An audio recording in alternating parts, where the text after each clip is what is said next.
Good morning. कैसे हैं आप लोग? आज हम कुछ ऐसे मुद्दों पर बात करेंगे जो यूपीएससी तैयारी करने से पहले जानना जरूरी है। वैसे कुछ बनने के लिए ऐसा नहीं है, कभी भी बना जा सकता है, लेकिन कुछ जगह पर ऐसे शर्तें हैं कि किस समय पर बनना आवश्यक है। अगर आप नहीं बन पाते हैं तो उसके बाद नहीं बन पाते हैं। अब पॉलिटिकल लीडर बनने के लिए तो आप कभी भी बन जाओगे, पॉलिटिकल एग्जीक्यूटिव में आप पहुंच जाओगे। लेकिन अगर ब्यूरोक्रेसी में जाना है तो ब्यूरोक्रेसी में जाने के लिए एक निश्चित पैटर्न है कि आपको जाना कब होगा।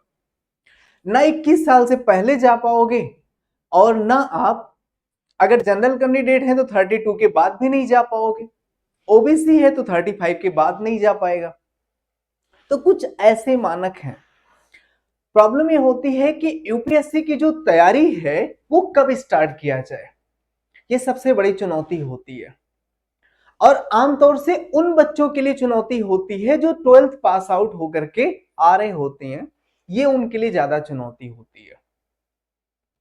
अगर आप हमसे इस क्वेश्चन पर बात करना चाह रहे हैं कि मैं अगर इसमें बताऊं, तो टेक्निकली सही समय जो है यूपीएससी तैयारी के लिए वो ऐसा है कि आप 12th के बाद ही स्टार्ट कर दीजिए। ऐसा क्यों आवश्यक है? ऐसा नहीं है कि जो 12th के बाद नहीं, 12th के बाद जैसे नहीं करते हैं उनका नहीं होता। ऐसे बहुत सारे लोग हैं जो ग्रेजुएशन के बाद करते हैं, उनका सिलेक्शन होता है। पीजी के बाद करते हैं, उनका होता है। वो जॉब में होते हैं, उसमें भी जाकर के निकालते हैं। लेकिन 12th के बाद क्यों, यहां पर अगर मैं बात करूं तो 12th के बाद बेसिकली किसको करना चाहिए और किसको नहीं करना चाहिए, इस पर भी मैं बताऊं आपको। अगर कैंडिडेट सीबीएसई बोर्ड का है, आईसीएसई बोर्ड का है, तो जो अब वो ग्रेजुएशन फाइनल ईयर में पहुंचा है, तब अगर वो तैयारी करता है तो भी वो कवर कर ले जाएगा। क्योंकि उसे तैयारी करने के लिए कम से कम जो समय चाहिए 15 से 16 मंथ चाहिए, इतने में वो कवर कर ले जाएगा। क्योंकि उसने ऑलरेडी क्या किया है, एनसीईआरटी को पढ़ा हुआ है, बेसिक कॉन्सेप्ट उसके क्लियर हैं। तो ये चीजें उसके लिए प्लस पॉइंट होती है। लेकिन एक वर्ग ऐसा है जिसने एनसीईआरटी को छुआ भी नहीं है, और वो है आपका हिंदी मीडियम का बच्चा। और हिंदी मीडियम का वो बच्चा जो यूपी बोर्ड से है, बिहार बोर्ड से है, एमपी बोर्ड से है, इन सब जगह से। क्योंकि वहां तो एनसीईआरटी चलती नहीं है, स्टेट बोर्ड की किताबें हैं।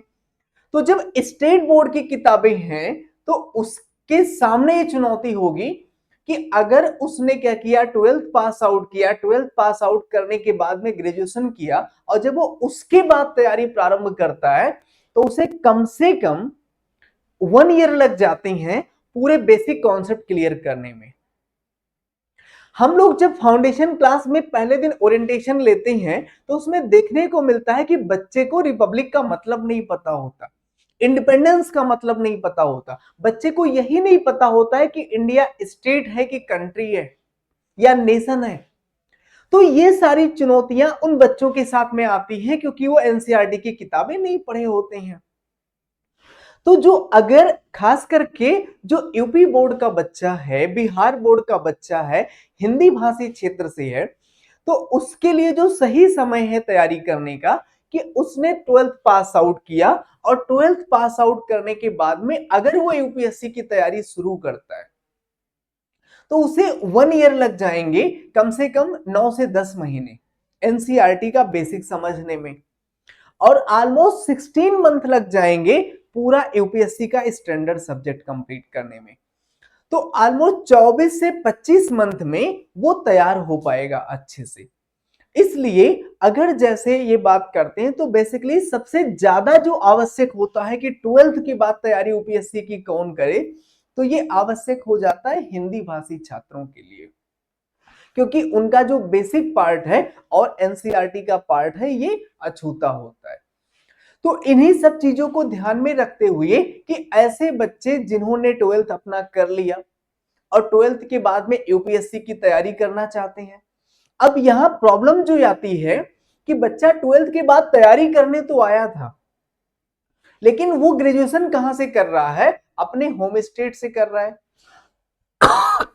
सॉरी, या वो अपने होम डिस्ट्रिक्ट से कर रहा है।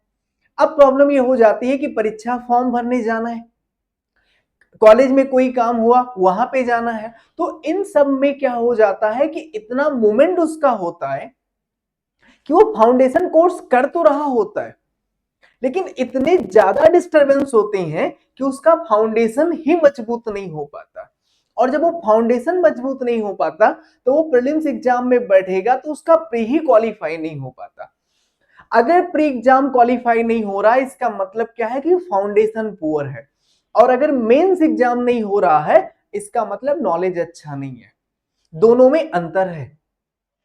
तो एक बात यहां पर, तो इन सब सारी चीजों को समीक्षा करने के बाद में हमारी टीम ने डिसीजन ये लिया कि हम ऐसे बच्चे जो 12th पास आउट हैं और वो यूपीएससी की तैयारी करना चाहते हैं, उन्हें हम ऐसा कौन सा प्लेटफॉर्म उपलब्ध करा दें कि जिसके माध्यम से बार बार वो मूवमेंट उन्हें ना करना पड़े, साथ में क्या हो कि यूपीएससी की तैयारी और उनका स्नातक साथ साथ हो सके।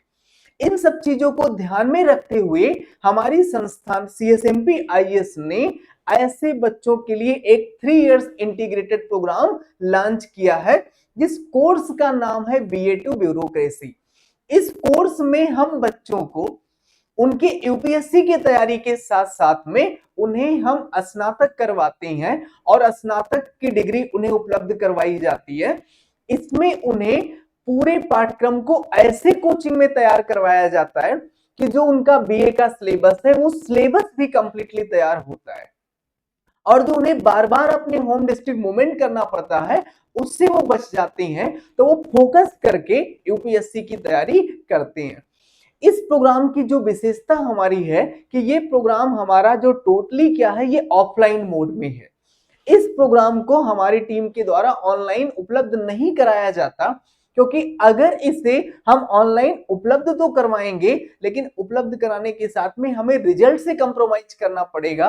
तो रिजल्ट से कंप्रोमाइज ना करना पड़े इसलिए इस प्रोग्राम को टोटल हमारी टीम ने क्या किया है, ऑफलाइन मोड में डिजाइन किया है। तो इस अगर आपने 12th पास आउट हैं, यूपीएससी की तैयारी करना चाहते हैं, तो आप हमारे इस प्रोग्राम से जुड़िए और अपने मजिस्ट्रेट बनने का सपना सीएसएमपी आईएएस के साथ पूरा करें। Thank you.